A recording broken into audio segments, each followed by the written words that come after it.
bintang jasa itu karena mengikuti langkah baginda Nabi. Ya, nah kita tidak bisa membayangkan seandainya waktu itu Hadratus Syekh menerima bintang jasa dari Belanda, ya otomatis kan terikat dengan aturan macam-macam ya. Nah, saya membayangkan bisa jadi Indonesia tidak akan pernah merdeka. Karena ketika Hadratus Syekh itu menerima itu, sehingga mungkin lebih kalem fatwanya. Dulunya itu melarang rakyat untuk pergi haji naik kapal Belanda, melarang ini, melarang itu, melarang kerjasama dengan pemerintah Belanda dengan dalam bentuk apapun. Itu semua fatwa-fatwa beliau.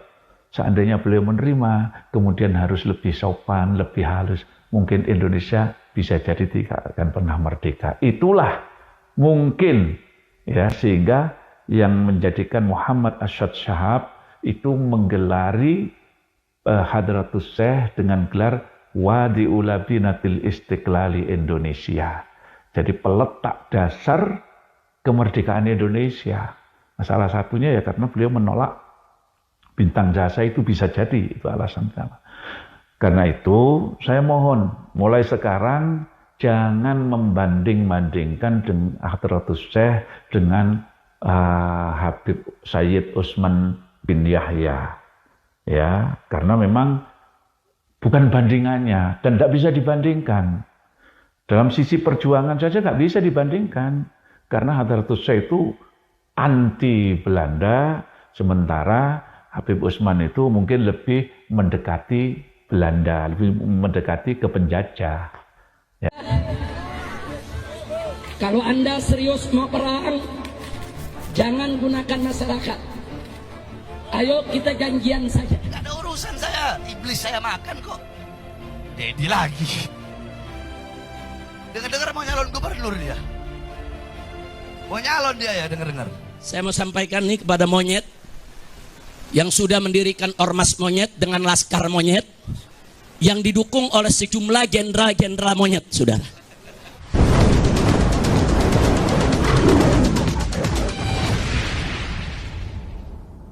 Tidak pernah terlibat dalam polemik tentang nasab. Ya. Kenapa? Pertama, karena membahas nasab ini tidak ada manfaatnya sama sekali, khususnya bagi pesantren Tebir. Ya. Yang kedua, tidak penting. Justru yang terjadi sekarang ini malah ketika kita ini melibatkan diri, membahas nasab dan sebagainya, yang terjadi adalah memecah belah persatuan umat. Nah, jadi sebaiknya memang kita tidak melibatkan diri. Jadi begini, ada dua lembaga di Indonesia ini yang mengkhususkan diri menangani bab nasab yang bersambung kepada Rasulullah. Yang pertama adalah RA atau Rabithah Alawiyah. Nah, ini biasanya anggotanya itu yang bergelar Habib gitu ya. Kemudian yang kedua itu ada Naat. Naat ini singkatan dari Naqobah Ansab Aulia Tis'ah. Ya. Jadi ini yang menangani dzurriyyah Kanjeng Nabi dari jalur Wali Songo. Nah, jadi awalnya polemik ini kan diawali saling tidak mengakui. Jadi dari Rabithah Alawiyah mengatakan bahwa dzurriyyah Wali Songo itu terputus. Kemudian akhirnya dari Wali Songo mengatakan bahwa Ubaidillah itu tokoh fiktif dan sebagainya. Sehingga akhirnya sampai menyebar dan sampai sekarang ini melebar kemana-mana. Nah, karena itu kami dari pesantren Tebireng tidak melibatkan diri untuk terlibat dalam masalah polemik bab nasab ini, karena memang yang saya katakan tadi itu tidak ada manfaatnya sama sekali dan tidak penting bagi kami. Itu saja. Nah, ini yang perlu diluruskan. Jadi begini, setahu saya ketika kita ini membaca sejarah berdirinya NU, restu dari guru-guru Hadratus Syekh itu yang paling utama dan ditulis di buku yang ditulis oleh Cak Anam atau buku-buku sejarah NU, semuanya itu menulis bahwa sejarah berdirinya NU itu atas restu Syekhona Khalil sebagai gurunya Hadratus Syekh, yang dengan wasilah Kiai As'ad Samsul Arifin sebagai murid daripada Syekhona Khalil yang dipasrahi untuk mengantarkan tongkat, tasbih dan bacaan Ya Jabbar Ya Qahar itu kepada Hadratus Syekh. Nah, dan Kiai As'ad itu wafat tahun 1990. Beliau sempat menceritakan bagaimana restu dari Syekhona Khalil itu diberikan kepada Kiai Hasim. Nah, dan videonya itu ada, karena beliau pelaku, ya pelaku.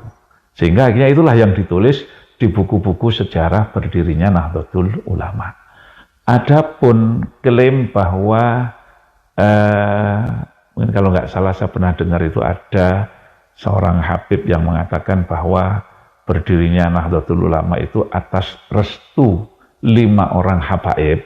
Nah ini tentu perlu diteliti. Ya, saya sampai ada yang bertanya, ada yang menjabri saya masalah, karena itu saya sampaikan ketika saya pengajian di mana, di Purwokerto kalau nggak salah. Itu saya sampaikan dan dipotong memang oleh yang ngedit, itu hanya itu saja yang disampaikan. Kalau kita lengkap sebenarnya itu tidak ada bab nasab, tapi murni sejarah. Jadi ada yang menjabri saya, bukankah satu yang wajar apabila Hadratus Syekh itu kalau mau melakukan sesuatu selalu minta restu gurunya? Ya saya jawab, ya tradisi santri biasanya begitu. Saya yakin, cuma masalahnya ini sejarah. Sejarah itu tidak bisa berdasarkan keyakinan dan perasaan. Sejarah itu ada bukti, ada hitam di atas putih, ada dokumen, ada manuskrip, kalau perlu ada prasasti, syukur-syukur ada saksi pelaku. Ya, itu pun tidak cukup. Jadi ini bukti-bukti ini semua nanti itu harus diverifikasi, divalidasi, diteliti. Nanti kalau memang itu benar, nah barulah kemudian ini dianggap sahih.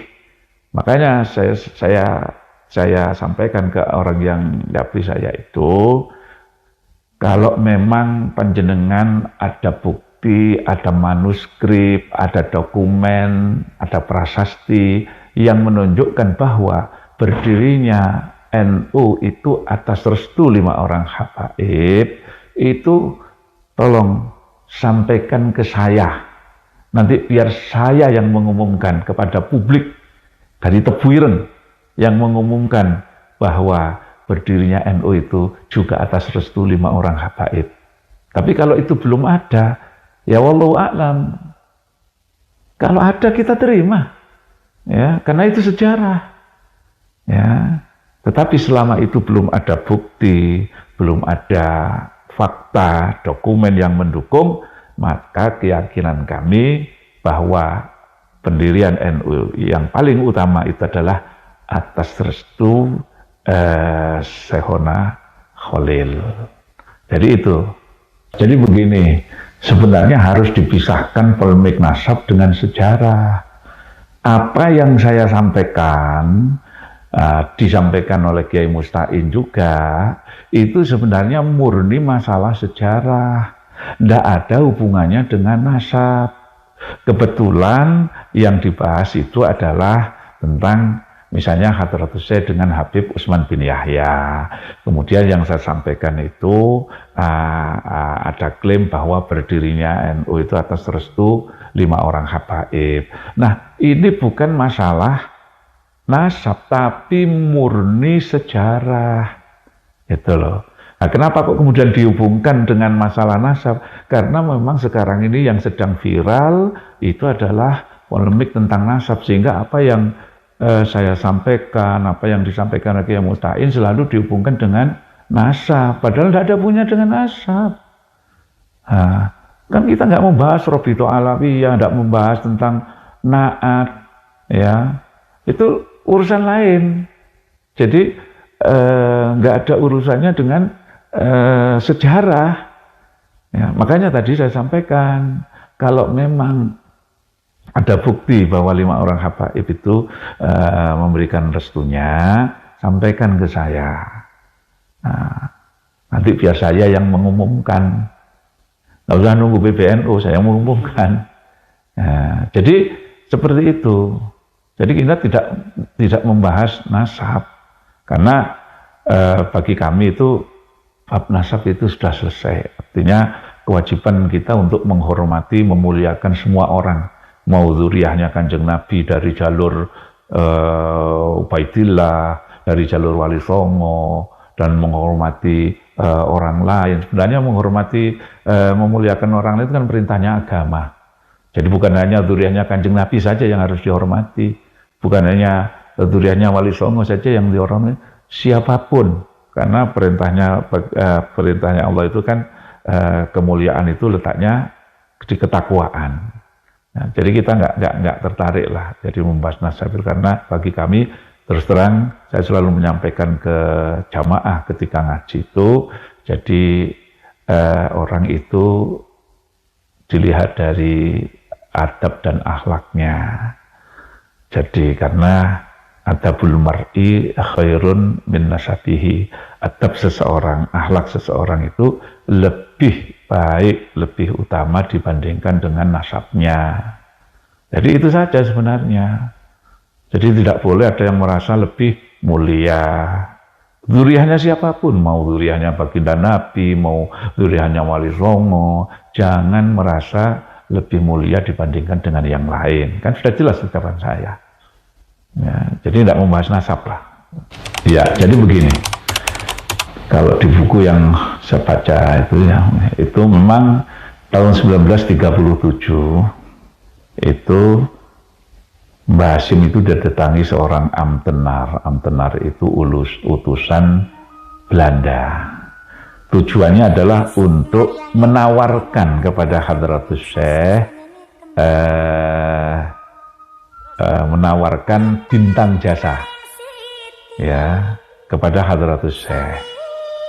Tentu Hadratus Syekh menolak dengan tegas tawaran untuk menerima bintang ini. Ya, jadi beliau kemudian setelah menolak itu, beliau mengumpulkan santri-santrinya. Di hadapan para santri itu, Hadratus Syekh yang menyampaikan kenapa menolak dan sebagainya itu, diantaranya beliau mengutip ya kepada santrinya itu, beliau dawuh dalam sebuah riwayat itu dikisahkan suatu hari Kanjeng Nabi itu ditimbali oleh Abdul Muthalib, sang kakek. Ditimbali karena ada tawaran dari pemerintah jahiliyah, ya, menawarkan 3 hal kepada baginda Nabi. Yang pertama, kedudukan yang tinggi, yang kedua, harta yang banyak, dan yang ketiga, wanita yang cantik. Ya, nah ditawari oleh pemerintah jahiliyah, maka baginda Nabi dengan tegas menolak. Beliau mengatakan, seandainya mereka mampu meletakkan matahari di tangan kanan saya dan bulan di tangan kiri saya, maka saya tetap akan menolak. Saya akan tetap berjuang ya sampai cahaya Islam itu menyebar dimanapun, di mana-mana, atau saya yang hancur lebur menjadi korban. Nah, jadi itu alasan Kanjeng Nabi, karena ketika ditawari itu kan dengan tujuan untuk menghentikan. Jadi Kanjeng Nabi itu diminta untuk menghentikan dakwah Islam dengan iming-iming jabatan tinggi, harta yang banyak, wanita yang cantik. Nah, apa yang disampaikan oleh Hadratus Syekh ini sebenarnya sudah jelas, ya, sudah jelas bahwa beliau menolak bintang jasa itu karena mengikuti langkah baginda Nabi, ya. Nah, kita tidak bisa membayangkan seandainya waktu itu Hadratus Syekh menerima bintang jasa dari Belanda, ya, otomatis kan terikat dengan aturan macam-macam, ya. Nah, saya membayangkan bisa jadi Indonesia tidak akan pernah merdeka. Karena ketika Hadratus Syekh itu menerima itu, sehingga mungkin lebih kalem fatwanya. Dulunya itu melarang rakyat untuk pergi haji, naik kapal Belanda, melarang ini, melarang itu, melarang kerjasama dengan pemerintah Belanda dengan dalam bentuk apapun. Itu semua fatwa-fatwa beliau. Seandainya beliau menerima, kemudian harus lebih sopan, lebih halus, mungkin Indonesia bisa jadi tidak akan pernah merdeka. Itulah mungkin, ya, sehingga yang menjadikan Muhammad Arsyad Syihab itu menggelari Hadratus Syekh dengan gelar Wadi'ul Labinatil Istiqlali Indonesia. Jadi peletak dasar kemerdekaan Indonesia. Nah, salah satunya ya karena beliau menolak bintang jasa itu, bisa jadi itu alasan utama. Karena itu saya mohon mulai sekarang jangan membanding-bandingkan dengan Hadratus Syekh dengan Habib Sayyid Utsman bin Yahya, ya, karena memang bukan bandingannya dan tidak bisa dibandingkan. Dalam sisi perjuangan saja nggak bisa dibandingkan, karena Hadratus Syekh itu anti Belanda, sementara Habib Utsman itu mungkin lebih mendekati Belanda, lebih mendekati ke penjajah, ya.